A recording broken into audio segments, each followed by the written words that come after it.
Cinema hero Andhra Pradesh deputy CM Pawan Kalyan Telangana రాష్ట్రం గురించి తెలంగాణ ప్రజల్ని అగౌరవపరిచే విధంగా మాట్లాడటం అనేది చాలా బాధాకరం.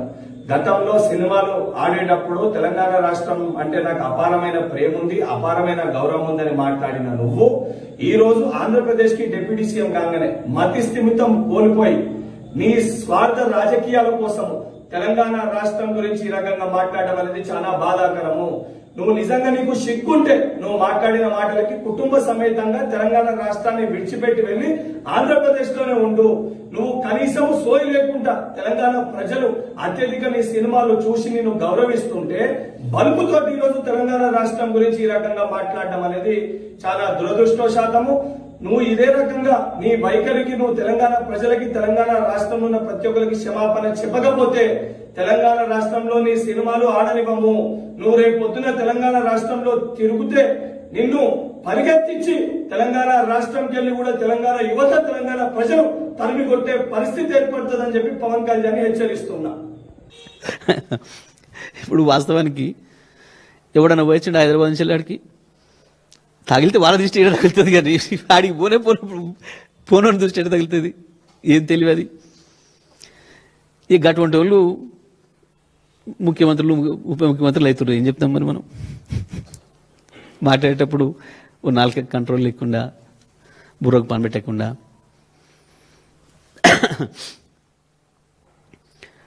రోజు వస్తే వచ్చిపోయేటోళ్ళు వందలాది వేల మంది అక్కడి నుంచి వాళ్ళు హైదరాబాద్ను చూసేది వాళ్ళు. ఏమంటాం మనం? నరదృష్టి పడింది అని అంటాం చాలా విషయాలలో. చూసి వస్తానికి బాగా ఎక్కువ మంది చూసిపోతే ఓ చేనెమ్మడి పోతుంటే బాగుంది చేను అని చెప్పి అంటారని చెప్పి పాపం దిష్టి బొమ్మలు కట్టుకుంటారు. మరి కట్టుకుంటామే ఆయన దిష్టి బొమ్మ వద్దన్నాడు, మనం ఆపినామా? పిచ్చి మాటలు, తెలివి తక్కువ మాటలు, మైండ్లెస్.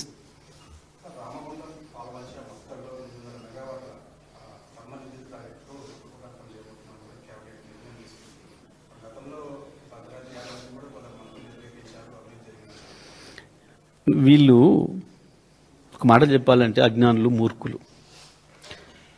గతంలో వీళ్ళకు ప్రభుత్వాలంటే తెలియదు, ప్రభుత్వ పాలసీ తెలియదు.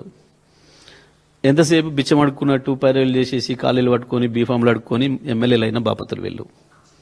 ఎవ్వడు బాధ్యతగా బడ్జెట్లు పెట్టినోడు కానీ ప్రభుత్వం నడిపినోడు లేడు తెలంగాణలో, కాంగ్రెస్లో. దాంతో నోటికి ఏది వస్తే అది వాగిన వాళ్ళ. ఇప్పుడు తెలుస్తుంది అసలు ప్రభుత్వం అంటే ఏంది అనేది, ఇప్పుడు తెలుస్తుంది. కాబట్టి ఇప్పుడు కూడా దీన్ని తెలుసుకునే ప్రయత్నం చేస్తలే, ఏమైనా రియల్ ఎస్టేట్ దందకే పరిమితం అవుతున్నారు. పవన్ కళ్యాణ్ స్టేట్మెంట్ వెనుక బాధ్యత రాహిత్యం కనపడుతున్నది. రెండవది అవగాహన లేమి కూడా మనకు కనబడుతుంది. ఎందుకంటే ఆంధ్రప్రదేశ్ వెనుకబాటుతనాన్ని ఆంధ్రప్రదేశ్ చూసి దిష్టి తగిలే విధంగా తెలంగాణ వాదులు కోరుకోరు, తెలంగాణ ప్రాంతం కూడా కోరుకోరు. ఎందుకంటే రాష్ట్రాలుగా విడిపోయినప్పటికీ కూడా తెలుగు ప్రజలంతా కూడా కలిసిమెలిసి ఉన్న పరిస్థితి తనకు తెలియకపోవడం అనేది విచారకరం. అన్నిటికంటే ముఖ్యంగా ఏంటంటే అవకాశవాద ప్రకటనలు పవన్ కళ్యాణ్ నుంచి రావడం అనేది తెలుగు ప్రజలు కూడా కోరుకోవట్లే. సరే, అనాలోచిత స్టేట్మెంట్సా లేకపోతే ఉద్దేశపూర్వకంగా చేస్తుందా అనే దాంట్లో అనాలోచిత స్టేట్మెంటే కనబడుతుంది మనకు. కాబట్టి గోదావరి ఎప్పుడు కూడా తెలుగు ప్రజల్ని సమానంగానే చూసింది. ఏ విధంగా కోనసీమను చూసిందో అదే విధంగా తెలంగాణను కూడా చూసింది. ఇక్కడ ప్రాజెక్టులు లేకపోవడం వల్ల తెలంగాణ కొంత వెనుకబాటుతనంతో ఉన్నది, కానీ ప్రాజెక్టులు అయితే మరింత మేలు జరిగేది. కాళేశ్వరం లాంటిది సక్సెస్ అయి ఉంటే మంచిగానే ఉండేది. కానీ ఈ అంశాలలో తనకు అవగాహన లేకపోవడం వల్ల కేవలం రాజకీయ ప్రేరేపిత ప్రకటనలతోనే ఈరోజు పవన్ కళ్యాణ్ ఈ స్టేట్మెంట్ ఇచ్చిందని మనం అనుకోవాల్సిన అవసరం ఉంది. అన్నిటికంటే ముఖ్యంగా కొన్ని స్టేట్మెంట్ కొన్ని సందర్భాల్లో తనకు అనుకూలంగా ఇచ్చుకోవడం అనేది అది పవన్ కళ్యాణ్కి సాధ్యమవుతుంది.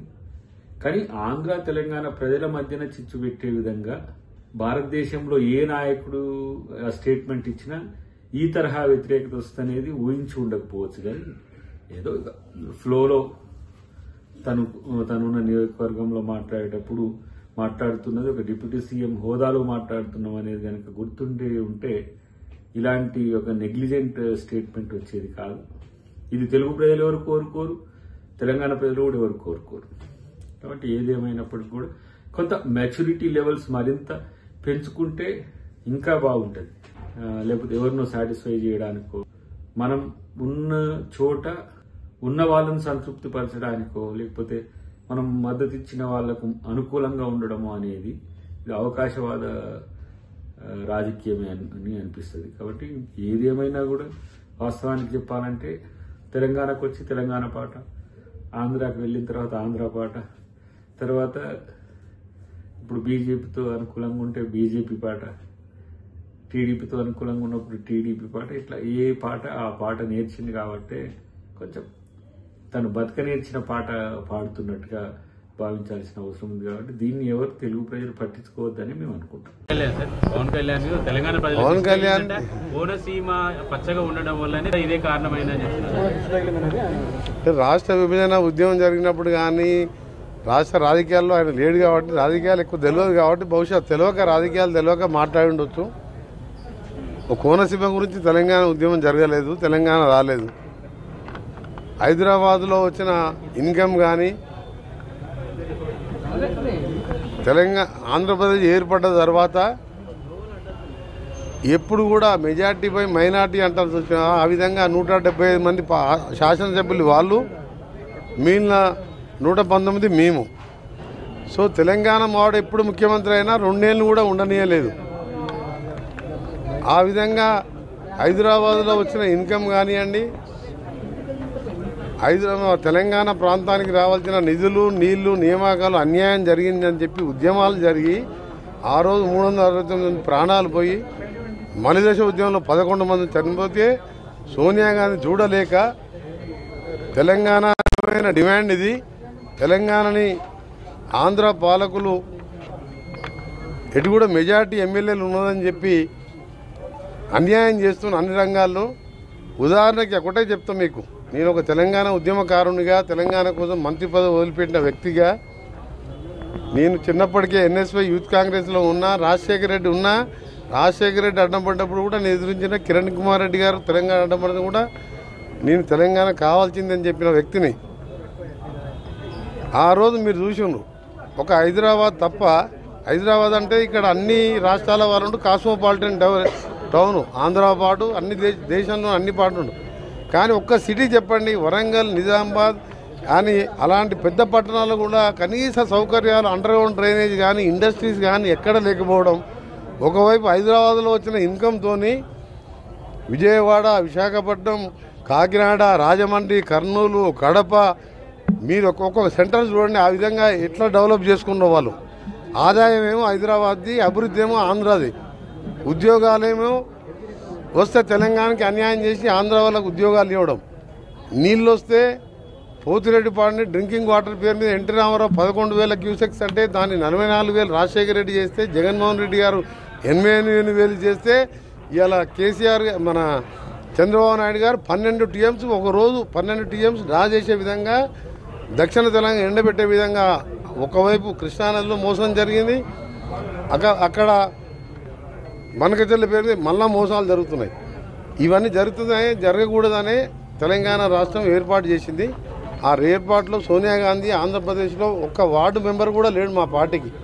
అయినా పార్టీలు ముఖ్యం కాదు, అన్యాయమైపోతున్న తెలంగాణని, అగ్నికి ఆవుతైపోతున్న, మాంసం ముద్దలుగా మారుతున్న పిల్లల చావులు, మరణాలు చూడలేక తెలంగాణ ఇవ్వడం జరిగింది. పవన్ కళ్యాణ్ గారు చేసిన వ్యాఖ్యలను తీవ్రంగా ఖండిస్తూ దాన్ని బేషరతుగా క్షమాపణ చెప్పి ఉన్నాగా ఉండాలని పవన్ కళ్యాణ్ గారిని విజ్ఞప్తి చేస్తున్నాం. మీరు మంచి ఉద్దేశంతో రాజకీయాలకు వచ్చిండొచ్చు, కానీ ఈ విధంగా మాట్లాడి దాదాపు 13 సంవత్సరాలు అయిపోయింది. తెలంగాణ 13 సంవత్సరంలో పడుతున్నది. ఈ సమయంలో గత 10 ఏళ్ళు ఉన్న పాలకులు తెలంగాణ పేరు మీద దళితుని పేరు మీద అధికారంలోకి వచ్చిన వాళ్ళేమో 7 లక్షల కోట్లు అప్పు చేసి ఒక ఉద్యోగం ఇయ్యలే, ఒక రేషన్ కార్డు ఇయ్యలే, ఒక ఇల్లు కట్టలే. ఏదో అంతో ఇంతో 2 నెలల రేషన్ కార్డులు, సన్న బియ్యము, మహాలక్ష్మి పథకాలు, ఇందిరమ్మ ఇండ్లు 5 లక్షల దాకా ఇందిరమ్మ ఇండ్లు కట్టుకొని, ఇంకా ప్రాజెక్టులన్నీ కూడా పెండింగ్ ప్రాజెక్టులు 10 ఏళ్ళు కేసీఆర్ గారు పాలమూరు, ఎస్ఎల్పిసి సొరంగం, బ్రాహ్మణవెల్లంల, కల్వకూర్తి అన్ని పెండింగ్ పెట్టిండు. కమిషన్లు వచ్చే ప్రాజెక్టు కట్టిండు, కూలిపోవడం జరిగింది. ఇవన్నీ ఒక లైన్లో పెట్టుకుంటున్నాం మేము, ఇన్వెస్ట్మెంట్ తెచ్చుకుంటూ ఇప్పుడిప్పుడే దాన్ని మాకు 40,000 కోట్ల బకాయిలు మిగిల్చిపోయింది కేసీఆర్. ఏం మిగిల్చలేదు తెలంగాణ. 7 లక్షల కోట్ల అప్పులు, 40,000 కోట్ల కాంట్రాక్టర్ల అప్పులు, 9,000 కోట్ల ఉద్యోగుల పిఎఫ్ రిటైర్ అయిన వాళ్ళ పెన్షన్లు కూడా మిగిల్చిపోయిండు. ఇవన్నీ తీర్చుకుంటూ ఒక లైన్లో పడుతున్న ఈ సమయంలో మా తెలంగాణని అవమానపరచొద్దని పవన్ కళ్యాణ్ గారు బేషరతుగా క్షమాపణ చెప్పితేనే తెలంగాణ ప్రజలు క్షమిస్తారు.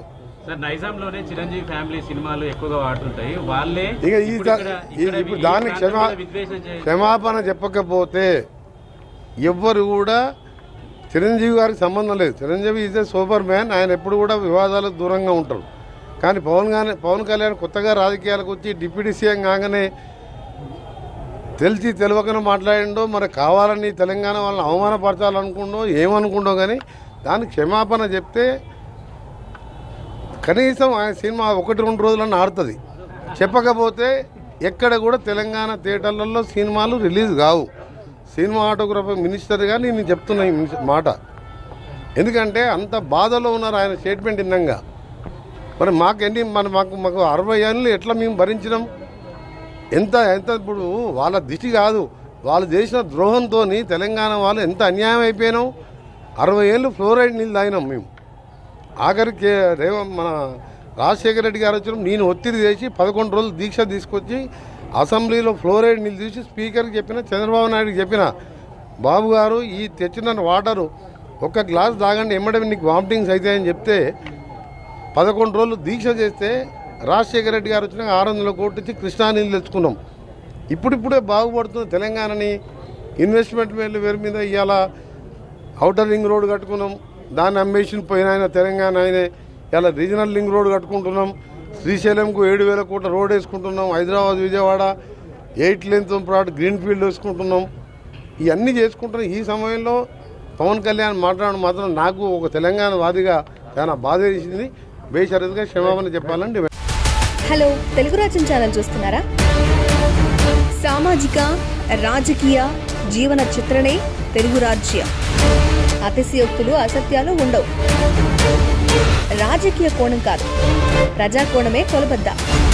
తెలుగు రాజ్యం వీక్షణ మీ ఉత్తమ అభిరుచికి నిదర్శనం.